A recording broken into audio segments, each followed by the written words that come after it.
નમસ્કાર, યલગાર ન્યૂઝમાં આપનું સ્વાગત છે। જોઈએ આજના મુખ્ય સમાચાર।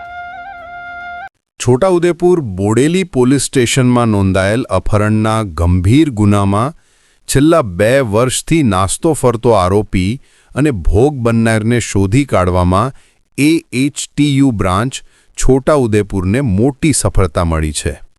જિલ્લા પોલીસ અધિક્ષકની સૂચના મુજબ અપહરણના કેસોમાં ઝડપી અને અસરકારક કાર્યવાહી માટે માર્ગદર્શન આપવામાં આવ્યું હતું।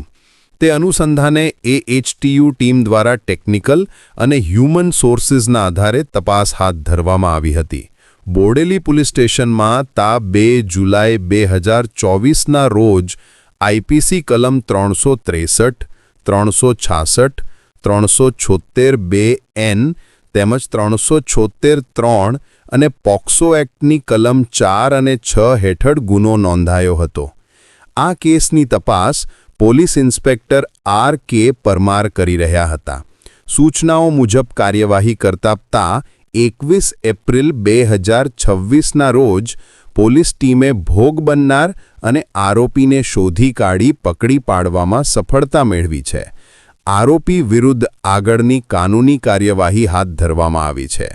પકડાયેલ આરોપી નિલેશભાઈ હીરાભાઈ નાયક, ઉંમર 19, રહે ડેસર, નિશાળ ફળિયું, તા હાલોલ, જી પંચમહાલ।